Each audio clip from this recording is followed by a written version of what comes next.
천번 가은 성도여 다 이리 와서 베들레헴 성전에 가봅시다. 저 구유에 누이신 아기를 보고 엎드려 절하세 엎드려 절하세 엎드려 절하세 구주나셨네. 저 천사여 찬송을 높이 불러서 이 광활한 천지에 울리어라. 주 하나님 앞에 늘 영광을 돌려 엎드려 절하세 엎드려 절하세 엎드려 절하세 구주 나셨네.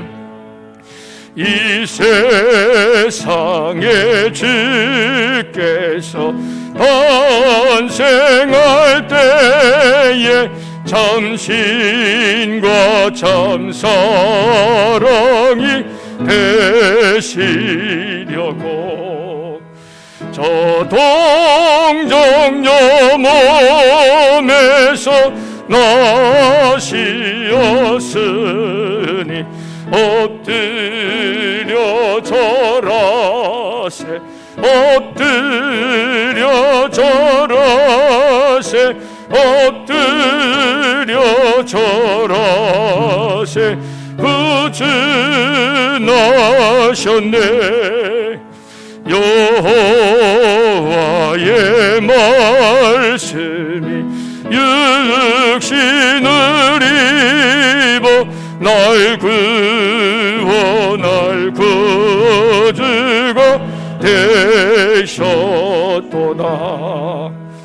늘 감사한 찬송을 주 앞에 드려 엎드려 절하세 엎드려 절하세 엎드려 절하세 구주 나셨네.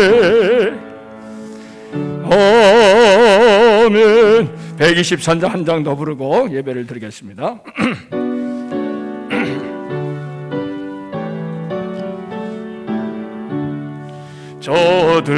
저들밖에 한밤중에 양틈에 자던 목자들 천사들이 전하여 준 지나신 소식 들었네. 노예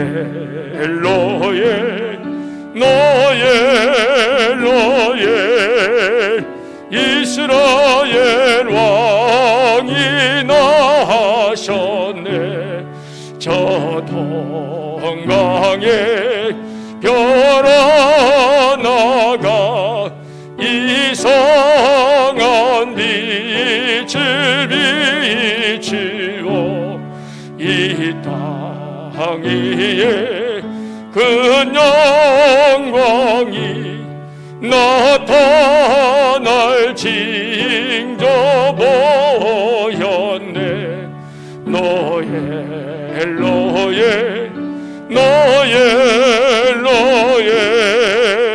이스라엘 왕이 나하셨네. 그 한별이 베들레헴 향하여 바로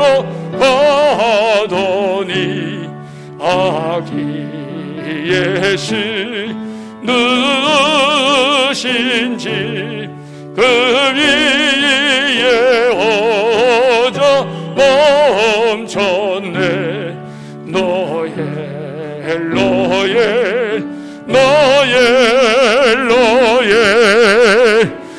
이스라엘 왕이 나셨네. 네. 우리 그 1층에 박 집사님 1층에 그 피아노 소리 나는 거 있잖아요. 약간 더 올려주세요. 소리가 좀 작다 그러니까.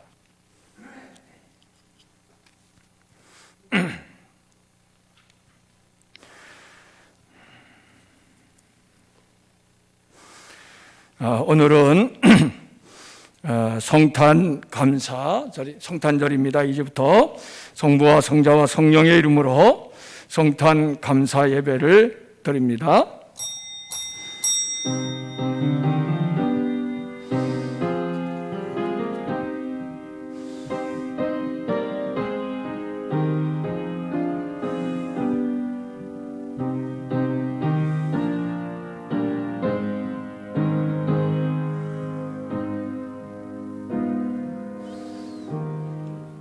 찬송하리로다. 주 이스라엘의 하나님이여, 그 백성을 돌보사 성량하시며 우리를 위하여 구원의 뿔을 그종 다윗의 집에 일으키셨으니 이것은 주께서 지금 예로부터 거룩한 선지자의 입으로 말씀하신 바와 같이 우리 원수들에게서와 우리를 미워하는 모든 자의 손에서 구원하시는 일이라. 그러므로 주께서 친히 징조를 너에게 주실 것이라. 보라, 처녀가 잉태하여 아들을 낳을 것이요 그의 이름을 임마누엘이라 하리라. 하나님은 영이시니 예배하는 자가 영과 진리로 예배할지니라. 아멘. 다 일어나셔서 115장 찬양으로 우리 경배 찬송을 드립니다.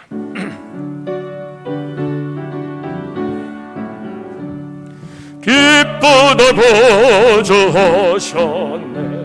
한 백성 맞으라. 원교예여 다 일어나. 다 찬양하여라. 다 찬양하여라. 다 찬양하여라. 그 세주 탄생했으니 다 찬양하여라. 이 세상의 만물들아 다 화답하여라. 다 화답하여라. 다 화답하여라. 온 세상 죄를 사하려 주 예수 오셨네. 죄와 슬픔 몰아내고 다 구원하시네. 다 구원하시네. 다 구원하시네. 은혜와 진리 되신 주 다 직원하시니 만국 백성 그 주 앞에 다 경배하여라. 다 경배하여라. 다 경배하여라.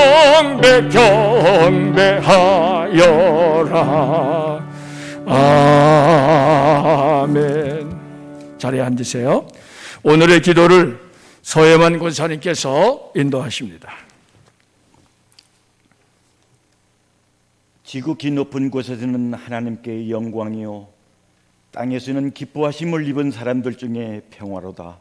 기쁘고 복된 성탄절에 하나님의 자녀들이 주님 앞에 나와 신령한 노래로 감사의 예배를 드립니다. 거룩하신 하나님의 뜻을 이 땅에 구원을 주시기 위해 인간의 몸을 입고 오신 예수님, 주의 저주 아래서 영원히 죽을 수밖에 없었던 저희들의 주의 사슬을 풀어 주시기 위해 오신 그 사랑으로 자유와 영생의 길을 열어 주셨습니다.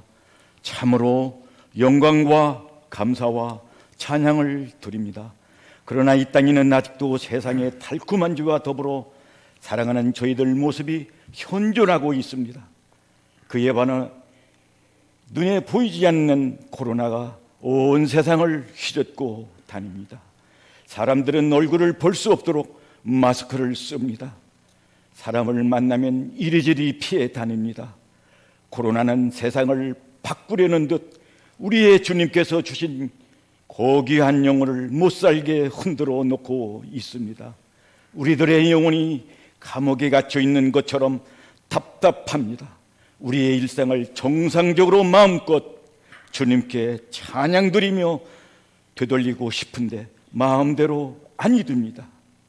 하나님 아버지, 성스럽고 거룩한 성탄의 의미를 왜곡하여 악한 영의 유혹의 삶 속에 자기 즐거움을 구하는 날로 전락시키고 있는 저희들의 어리석음을 용서하여 주시고 성탄의 참된 의미를 깨닫게 하셔서 저들도 돌이켜 참된 기쁨과 평화의 풍성한 은혜를 누릴 수 있도록 인도하여 주옵소서. 아멘.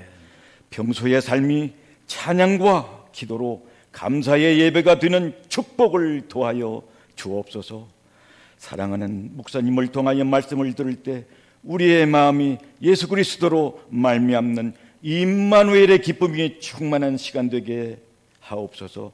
귀하신 예수님의 이름으로 기도드립니다. 아멘.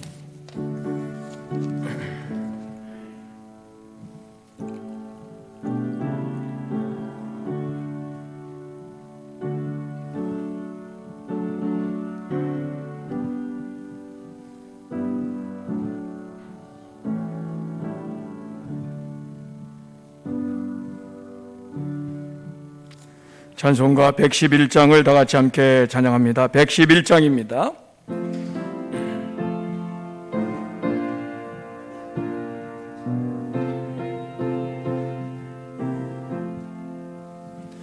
귀중한 법의 합을 주 앞에 드리고 우리의 몸과 마음도 다 함께 바치세. 진리는 오묘하고 사랑은 성결해. 주께서 탄생하신 거룩한 날이세. 주께서 주신 은혜 한없이 크시니 우리가 받은 것을 감사히 바치세. 기쁨은 충만하고 소망은 불변해. 정성과 마음을 다해 경배를 드리세. 들에서 밤을 새며 양치던 목자들 하늘에 빛난 영광 바꿔서 놀랐네. 천사의 기쁜 소식 목자들 듣고서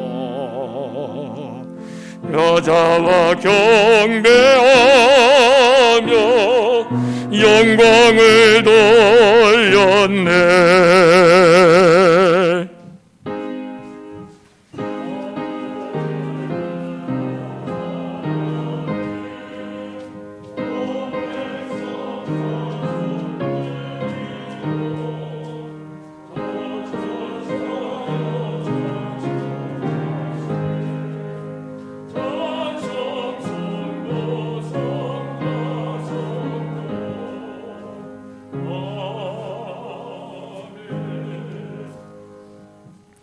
참 좋으신 하나님, 올해는 코로나로 인해서 우리가 이렇게 다 같이 함께 모이지 못한 가운데 있지만은 주님의 성탄을 축하하며 이 시간 감사의 예배를 드리게 하시니 이 예배를 기쁘게 받아 주옵소서.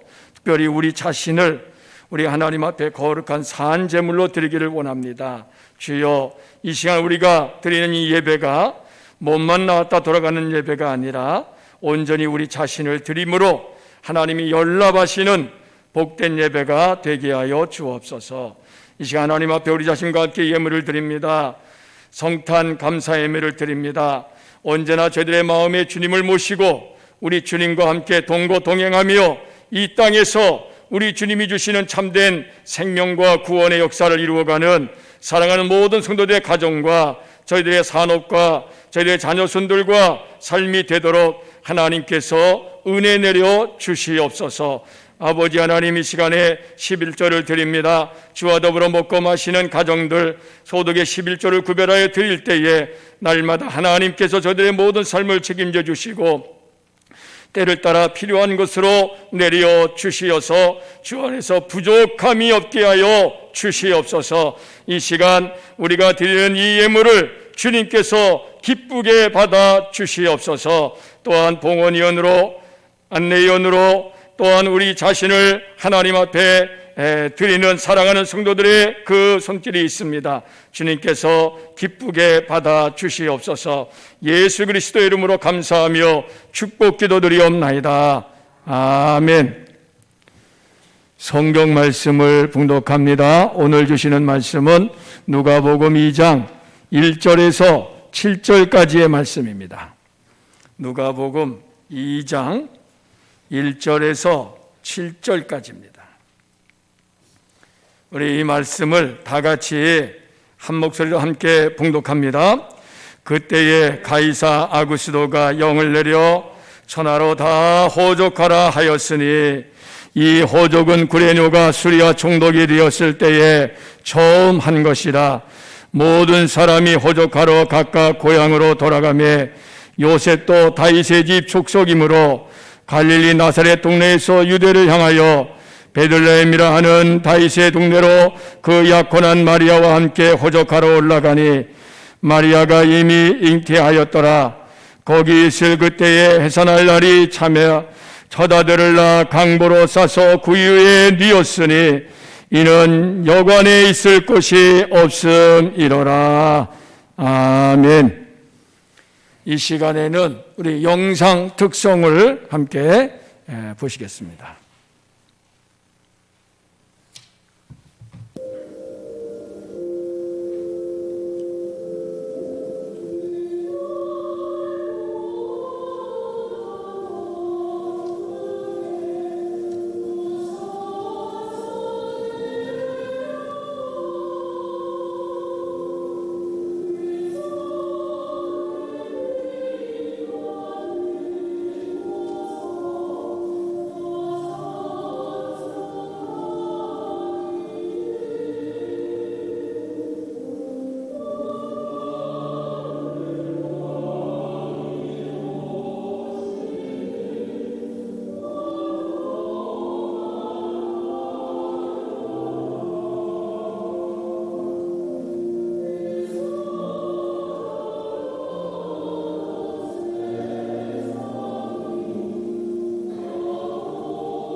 네, 할렐루야.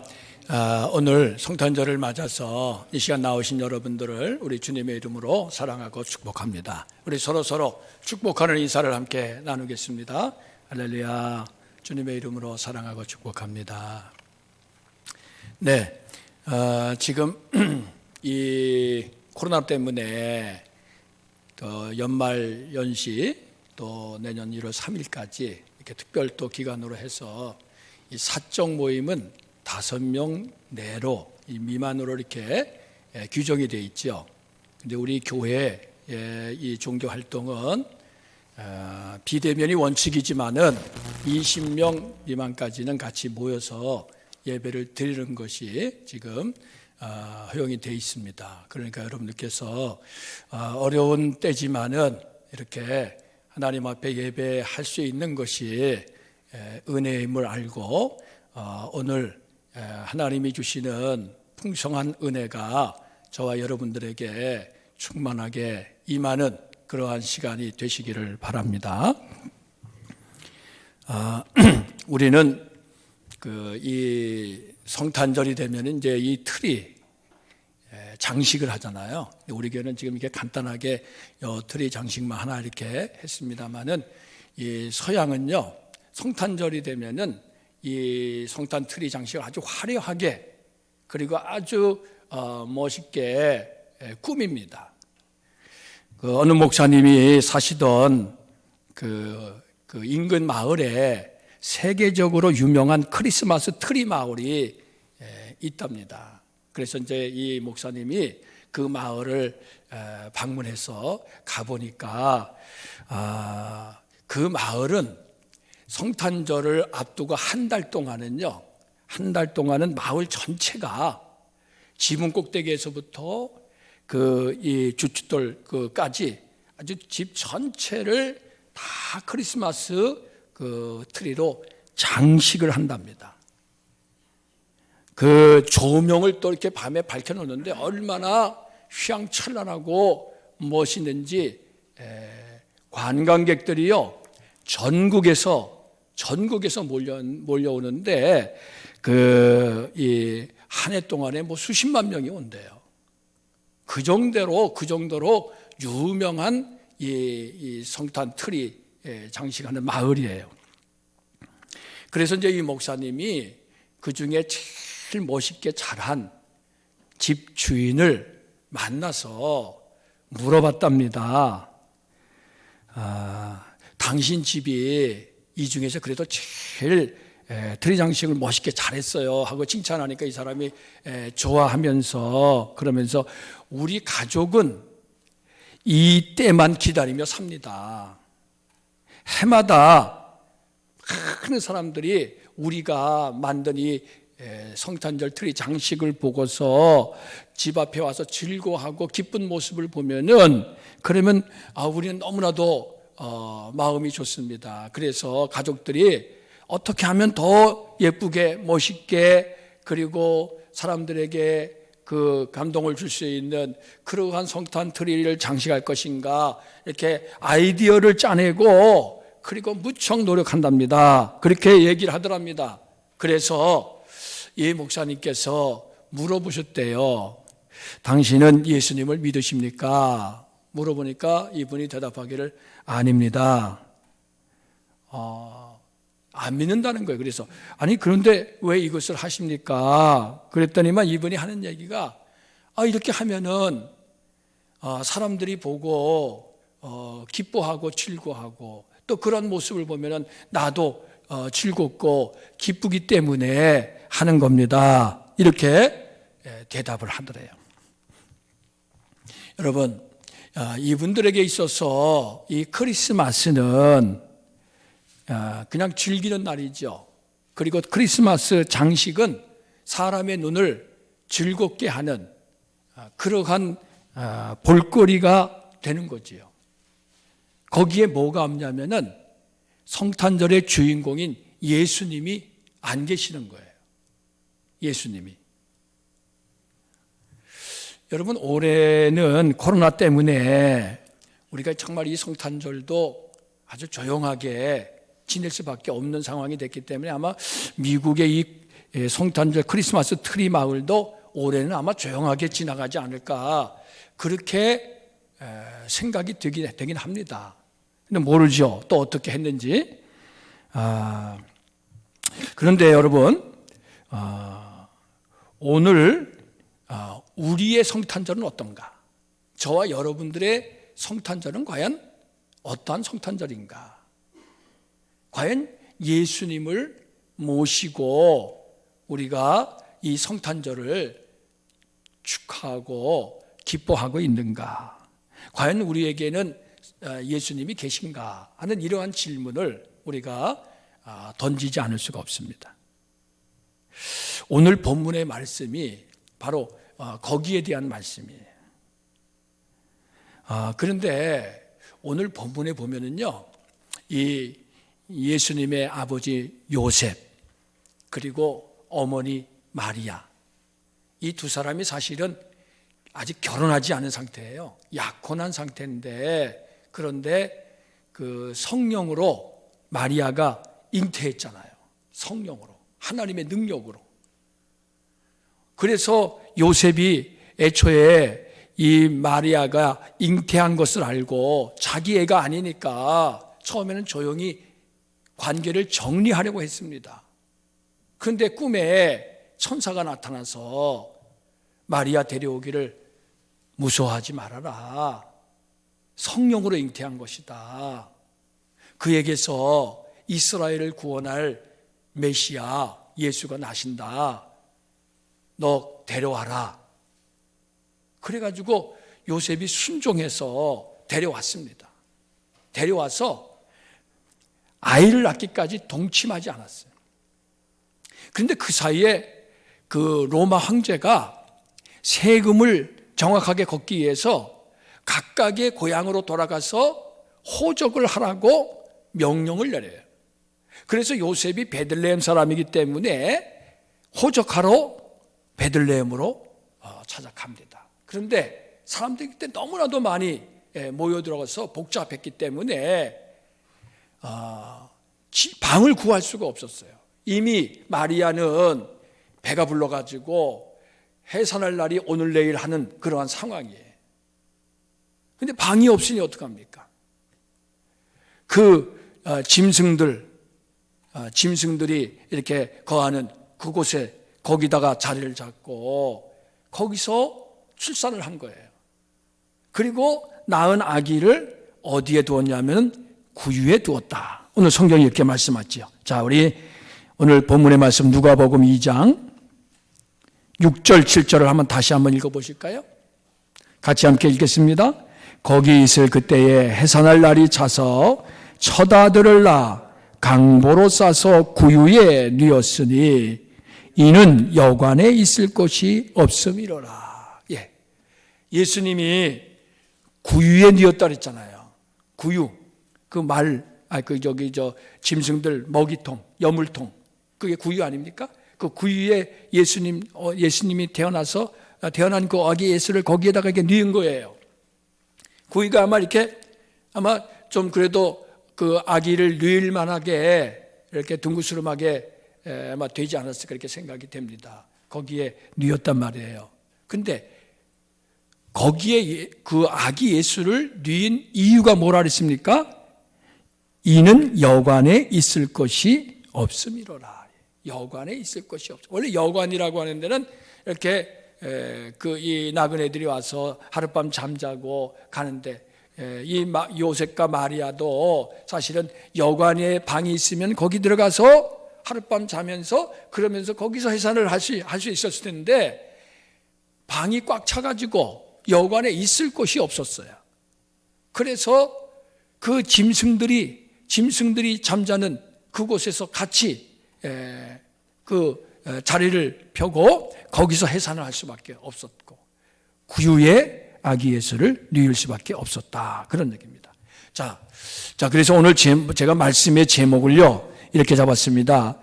구유에 뉘신 아기 예수 이렇게 잡았어요. 구유에 뉘신 아기 예수. 아기 예수를 구유에 뉘었다 그런 뜻이죠. 그러면 여러분 이 구유에 누신 아기 예수라고 하는 이 이 성경의 이 기록이요, 이것이 우리에게 정말 생각해 주는 바가 많습니다. 상징적인 의미가 있지 않는가, 그렇게도 생각이 됩니다. 예수가 누구신가 하는 것을 우리에게 가르쳐 주시는 그러한 상징적인 표현이다, 이렇게도 봅니다. 물론 그 자체가 상징은 아니지만은 구유에 아기 예수를 뉘었다. 그래서 예수님이 지금 구유에 누워 계시는 그러한 이 모습은요, 예수님이 이 땅에 대체 왜 오셨는지, 예수님이 어떠한 분이신지 그것을 우리에게 가르쳐 주신다, 그런 얘기예요. 그래서 제가 여러분들에게 세 가지로 좀 말씀을 드리겠습니다. 첫째는 거절당하신 예수예요. 한번 우리 따라서 해보실까요? 거절당하신 예수. 방을 얼마나 찾아다녔겠어요. 왜? 임산부, 이게 금방 해산할 마리아가 있으니 요셉이 이 마리아가 그래도 따뜻한 방에서 해산하기를 얼마나 바랬겠습니까? 그래서 집집마다 다니면서 방을 찾고 구했는데 예수님을 모실 방이 없었다는 거예요. 다들 거절했어요. 방이 없다는 거예요. 여관에 방이 없다는 거예요. 사람들이 너무 꽉 찼다는 거예요. 여러분 한번 생각해 보세요. 만약에 그 왕이 태어났다 하는 것을 사람들이 알았다면은, 그 여관 주인이 알았다면은 여관에 방이 없어도 자기 집 안방이라도 내어드리지 않았을까요? 만약에 여관 주인이 아니라 그 베들레헴에 사는 그 주민들 중에서 누구라도 왕이 태어났다는 것을 알았다면은, 메시아가 태어났다는 것을 알았다면은 그냥 없는 자리에도 만들어가지고 아마 예수님께 방을 내어 드렸을 겁니다. 그런데 당시의 사람들은 예수님이 메시아라고 하는 것, 왕이라고 하는 것을 알지 못한 거예요. 깨닫지 못한 거예요. 기다리지도 않았어요. 그러니 그들이 거절할 수밖에 없는 거예요. 여러분, 구유에 뉘신 아기 예수는요, 거절당하신 예수님을 우리에게 말씀해 줍니다. 거절당하셨다. 예수님은 오실 때부터, 이 땅에 태어나실 때부터 거절당하셨어요. 그때만 거절당하신 게 아니에요. 예수님이 공생의 사역을 하시는 동안에도 계속해서 거절을 당했어요. 당시의 대제사장들, 서기관들, 바리새인들, 당시의 백성들이 예수님을 영접했느냐? 아닙니다. 영접하지 않았습니다. 왜 그랬을까요? 예수님은 빛이시기 때문에 그렇습니다. 요한복음 1장에 보면은 예수님을 빛으로 묘사하면서 이렇게 말씀했어요. 제가 한번 읽어드릴게요. 태초에 말씀이 계셨고 그 안에 생명이 있었으니 이 생명은 사람들의 빛이라. 그 빛이 어두움에 비치되 어둠이 깨닫지 못하더라. 예수님은 빛으로 이 땅에 오셨어요. 그런데 이 세상은 어두워. 그 어두운 세상이 빛 대신 예수님을 깨닫지 못하기 때문에 받아들이지 않았다는 거예요. 그래서 요한복음 이 1장 그 말씀을 쭉 읽어보면은 자기 땅에 오매 자기 백성이 영접하지 아니했다 그랬어요. 예수님이 이 땅에 사실 메시아로 구세주로 오셨는데 사람들이 그것을 몰랐기 때문에 영접하지 않은 것입니다. 왜냐?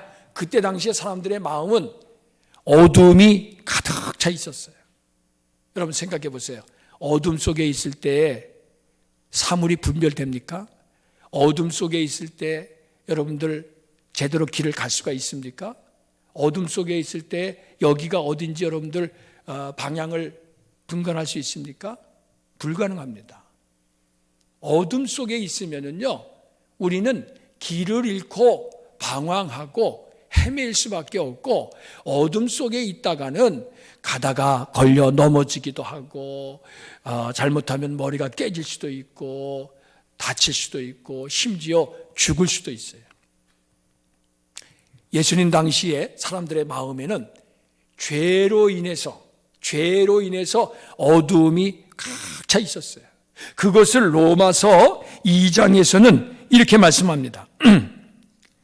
불의, 추악, 탐욕, 악의가 가득한 자요, 시기, 살인, 분쟁, 사기, 악독이 가득한 자요, 수군수군하는 자요, 비방하는 자요, 하나님께서 미워하시는 자요, 능욕하는 자요, 교만한 자요, 자랑하는 자요, 악을 도모하는 자요, 부모를 거역하는 자요, 우매한 자요, 배약하는 자요, 무정한 자요, 무자비한 자라. 이것이 바로 죄악으로 인해서 마음의 어두움이 가득 찬 사람들의 모습입니다.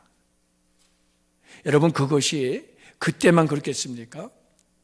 오늘날에도 이 어두움의 권세는 강하게 역사. 우리 가운데도 어둠의 권세가 강하게 역사합니다. 여러분, 빛 대신 예수님을 여러분들의 마음에, 여러분의 가정에, 여러분들이 사는 마을에 모셔드려서 어둠을 물리치시고 여러분의 삶 속에 밝고 환한 광명을 얻으시기를 주님의 이름으로 축원합니다. 빛이 비치면은요, 어둠은 물러가게 돼 있어요.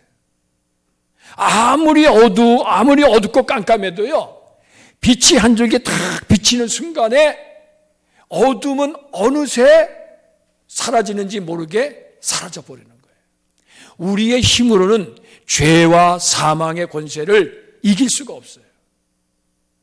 아무리 대항하려고 해도요, 이 죄와 사망의 권세는 너무나도 강하기 때문에 우리가 거기에 매여가지고 씨름하며 고통할 수밖에 없습니다. 그런데 빛으로 오신 예수님을 여러분들의 마음에, 여러분의 가정에, 여러분의 삶 속에 모셔드리시기를 바랍니다. 그러면은 예수님의 빛이 우리의 마음에 비춰서 어두움이 순식간에 물러가는 역사가 일어나게 될 줄로 믿습니다. 우리나라가요, 사실은 어두움 속에 빠져 있었어요. 1885년도에 선교사님들에 의해서 이 땅에 이제 공식적인 그러한 그 선교가 시작이 됐어요. 복음의 빛이 비춤으로 인해서 깜깜한 죄악으로 깜깜한 우리나라 땅에 드디어 생명과 구원의 빛이 비추게 되었습니다. 그래가지고 어떤 일이 벌어졌느냐? 1903년도에 하디 선교사에 의해서 회개운동이 일어났고요. 1907년도에 평양에서 대부흥운동이 일어나요. 근데 그때의 주역 중에 한 분이 누구냐면 길선주라고 하는 분이 있어요. 길선주 장로. 원래는 처음엔 장로였다가 나중에 목사가 되지요. 근데 이분이요, 설교를 했는데 어떤 설교냐면 이런 설교를 했어요. 이상한 귀빈과 괴이한 주인. 이상한 귀빈, 아주 귀한 손님을 귀빈이라 그러잖아요. 이상한 귀빈과 괴이한 주인. 여기서 이상한 주인은 누구냐? 우리를 찾아오신, 우리나라 이 조선 땅을 찾아오신 예수님을 말하는 거예요. 괴이한 주인은 누구냐면은 우리나라 땅에 살고 있던 우리 백성들, 우리들을 말하는 거예요. 이분이 뭐라고 설교했냐면 이렇게 말했습니다. 우리를 찾아오신 주님은 이상한 귀빈이십니다. 존귀하신 분이 비천하고 누추한 땅에 오셨고 귀중한 몸인데도 오셔서 밖에서 오래 기다리셨으며 전능하신 분이 간절히 두드리시니 이상한 귀빈이십니다.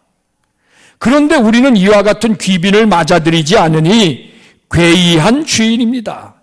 자애하신 귀빈을 환영하지도 않고 간절하신 음성을 듣지 않으며 굳게 닫은 방문을 열지 않으니 괴이한 주인입니다.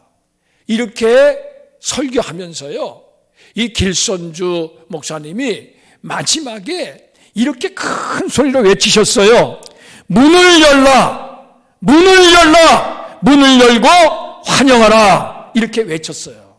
그리고 이제 설교를 마치고 기도를 하는데 그 설교에 은혜를 받은 성도들이 여기서 저기서 그 마음의 문을 열고 빛 대신 예수 그리스도를 받아들이게 되니까 그들 속에 있던 그 죄, 감추어졌던 죄들이 다 드러나면서 회개하는 역사가 일어나는데 여기저기서 아이고 소리를 지르면서 눈물바다가 되는 이와 같은 역사가 일어났다는 거예요. 이게 1907년도 대북운동의 한 모습입니다.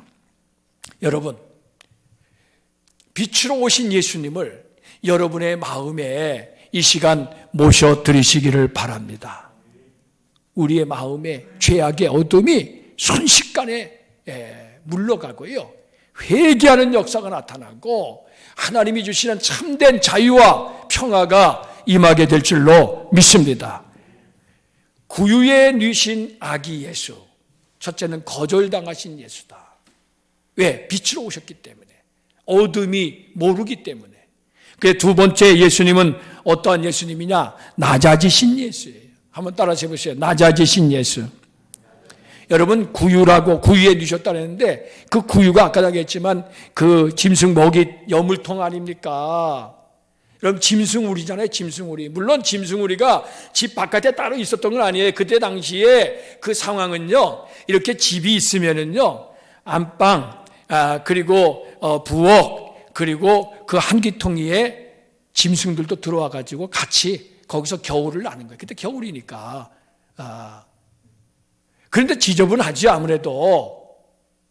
근데 여러분, 예수님이 방이 없어서 그 짐승우리에서 출생하셨다는 거 하는 것은, 이것은 뭘 말하는 겁니까? 하나님이 인간이 되신 거 아닙니까? 하나님이 인간이 되셨는데 인간의 자리에서도 가장 낮고 비천한 자리로 오셨다는 거예요. 이게 바로 구유에 누신 아기 예수의 모습입니다. 여러분, 예수님은요, 원래 하나님이시지만은 자기가 하나님과 동등됨을 취할 것으로 여기지 아니하시고 오히려 자기를 비워서 종의 모양을 가지고 이 땅에 오셔서 십자가에 죽기까지 복종하셨다 그랬어요. 이게 바로 예수님의 모습이에요. 그래서 이 성탄절의 참된 의미는요, 자기를 낮추는 거예요. 자기를 낮추는 거. 자기를 낮추지 않으면은요, 이 성탄의 예수님을 만날 수가 없어요. 자기를 스스로 높이는 사람, 나 아니면 안 된다고 생각하는 사람, 내가 있어야지 뭐가 된다고 생각하는 사람, 사람들 앞에서 자기의 재주와 자기의 소유와 자기의 힘을 자랑하는 사람, 이러한 사람은 그 구유에 누신 아기 예수님을 만나고 싶어도 만날 수가 없습니다. 여러분, 자기 자신을 낮추시기를 바랍니다. 예수님을 아는 사람은요, 겸손합니다. 진정 살아계신 예수님을 만난 사람은요, 교만할 수가 없어요. 어깨에 힘주고 목에 힘주고 그래도 내가 어떤 사람인데 이렇게 말하지 않습니다. 항상 겸손하게 자기를 낮추고 하나님 앞에 순종하기를 힘쓰는 사람이 되시기를 바랍니다. 우리가 안다 그래도 얼마나 알겠습니까? 우리가 힘이 있다 그래서 얼마나 힘이 있겠습니까? 우리가 돈이 많다 그래서 얼마나 돈이 많겠습니까? 우리가 하나님 앞에서 그런 것 가지고 자랑할 수는 없잖아요. 하나님이 누구신데? 하나님이 보실 때에는 다 도토리 키재기예요. 그걸 가지고 우리가 모르니까 세상 사람들은 내가 잘났다, 너가 잘났다, 이거 가지고 서로 티격태격하고 싸우지요.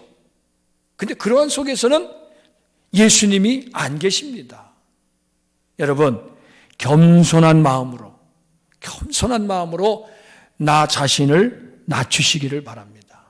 근데 잘 안 낮아져요. 교만하고 싶지 않고 겸손하고 싶은데 잘 안 돼요. 그렇습니다, 여러분.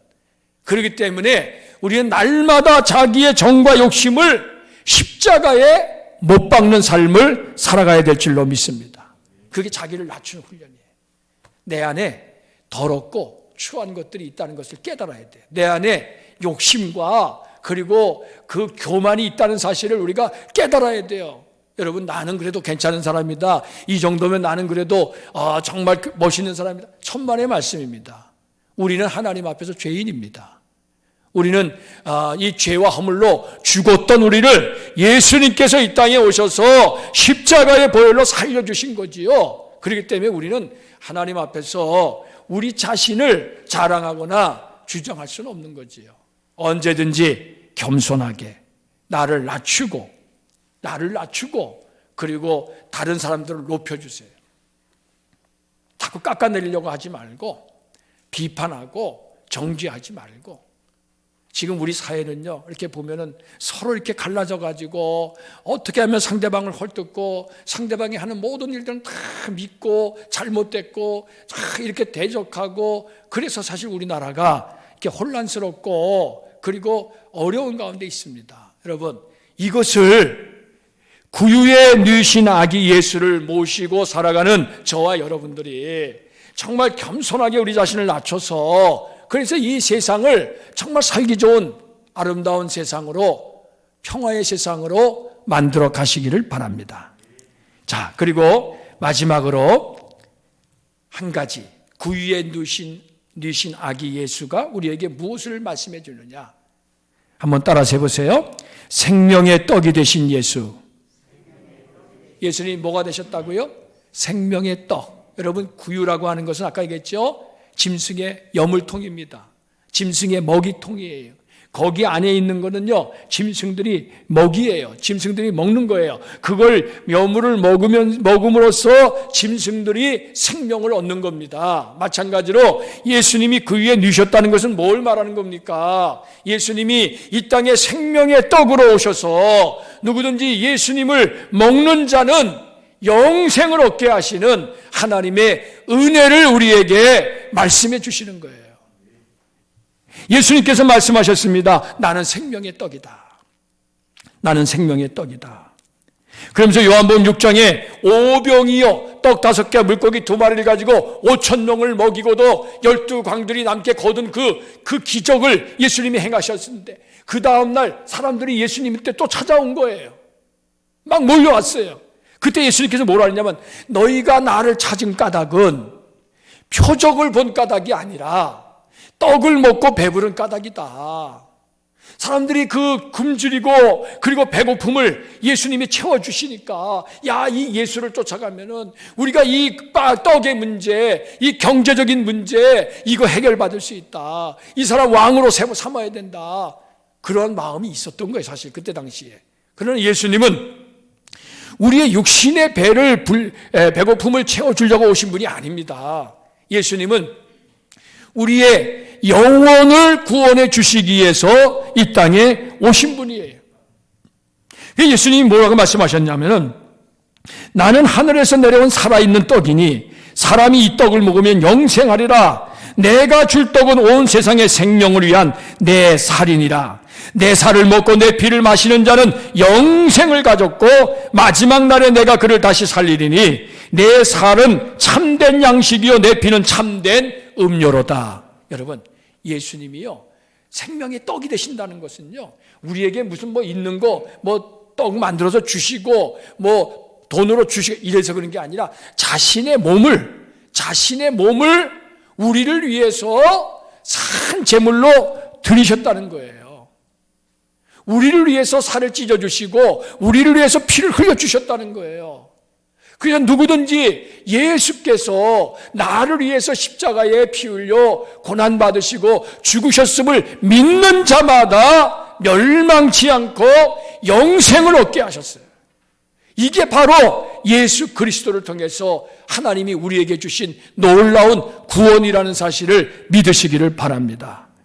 그러니까 예수님, 그 구유에 누신 아기 예수님이 생명의 떡이 되셨다는 사실을 아는 저와 여러분은요, 그저 내가 욕심부리면서 어떻게 하면 내가 더 많이 나를 더 편하게 할까 하면서 그저 사람들하고 다투고 미워하고 분쟁하는 그런 사람이 아니에요.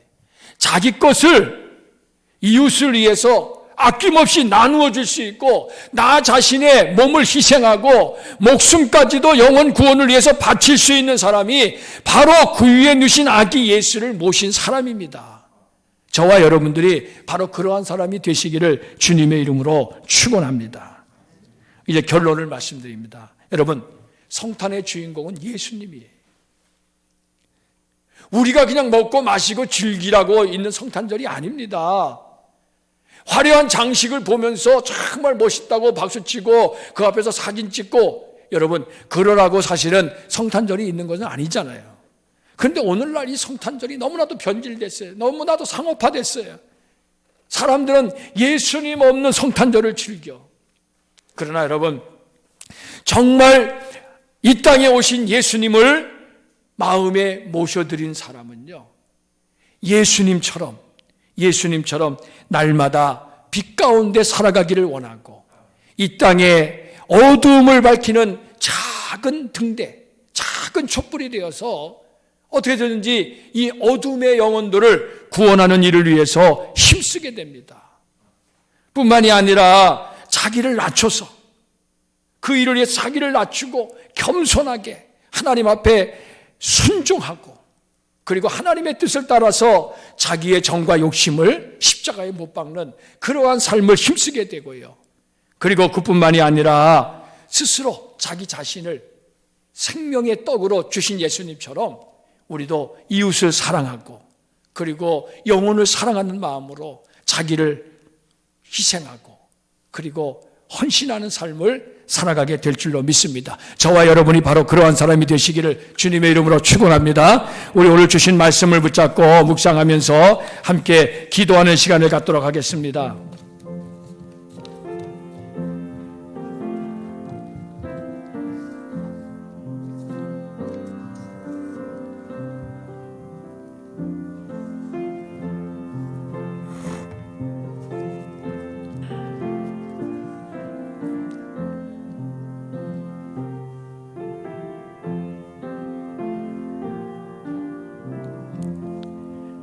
낮고 천한 인간의 몸을 입고 이 땅에 오신 성탄의 예수님을 환영합니다. 이 시간 우리의 마음의 문을 열고 예수님을 우리의 마음의 주님으로 모셔드립니다. 주님, 오시옵소서. 우리의 마음의 어두움을 몰아내 주시고 빛으로 임하시옵소서. 우리 가정의 어두움을 몰아내 주시고 빛으로 역사하여 주옵소서. 이 사회의 어둠을 몰아내고 죄악과 그 어두움 속에서 유리하고 방황하며 고통하는 영혼들에게 생명의 빛으로 임하시옵소서. 이 나라 이 민족을 구원하여 주옵소서. 우리 주님 안에서 참된 생명을 얻고 참된 기쁨과 감사함을 저희들이 얻게 하여 주시옵소서. 우리를 위해서 이 땅에 오신 예수 그리스도의 이름으로 기도하옵나이다. 아멘. 우리 다시 한번 옆에 계신 분들과 함께 서로 축복하는 인사를 나눕니다. 할렐루야. 주님의 이름으로 사랑하고 축복합니다. 또 우리 성탄의 주님을 마음에 모셔드리시기를 바랍니다. 이렇게 다시 한번 인사 한번 해볼까요? 성탄의 주님을 마음에 모셔드리시기 바랍니다. 네. 오늘 이제 성탄절인데 우리가 조금 조용하고 좀 쓸쓸하게 이렇게 맞이했습니다만은 여러분들에게 우리 주님이 주시는 이 평화 그리고 기쁨, 은혜가 충만하시기를 바랍니다. 나가실 때에 떡을 성탄 떡을 제가 오늘은 준비를 했습니다. 그러니까 여러분들 나가실 때에 이렇게 아래층에 박스에 속배로 담아놨으니까 속장님이 이렇게 수령하시고, 속장님이 안 나오신 분들은 인도자님이나 또 다른 분이 오셨으면 대표를 가져가시고, 그래서 꼭 이렇게 속도원들에게 성탄의 그 기쁨과 함께 떡을 나눠주시기를 바랍니다. 그리고 당회 구역회가 이제 12월 31일 송구영신 예배가 11시에 시작인데 10시 반에 이 자리에서 잠깐 모이려고 합니다. 이번에 너무 오래 할 수도 없고요. 그래서 그런데 이제 못 나오시는 분들이 많아요. 20명밖에 못 모이잖아요, 지금 현재. 그렇기 때문에 그래서 그 위임장을 작성해 주셔야 돼요. 위임장. 네, 위임장이 있어요.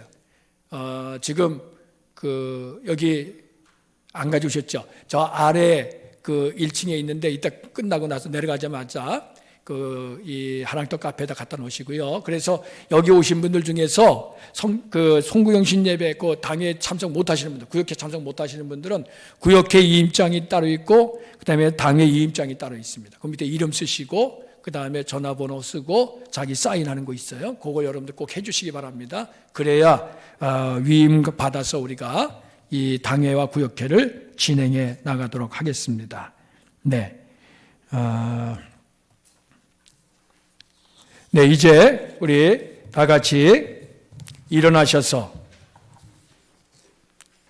찬송가 635장 주기도송을 함께 부르겠습니다.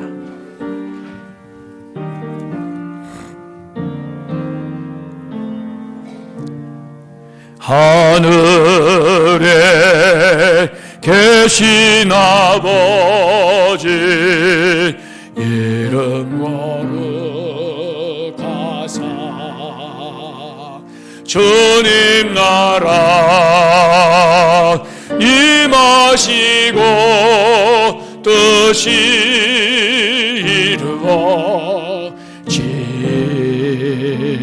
이루어지다 일용할 양식 주시고 우리들의 근죄 다 용서하옵시고 또 시험에 들게 마시고 악에서 구원하소서 대개 주의 나라 주의 권세 주의 영광 영원히 아멘.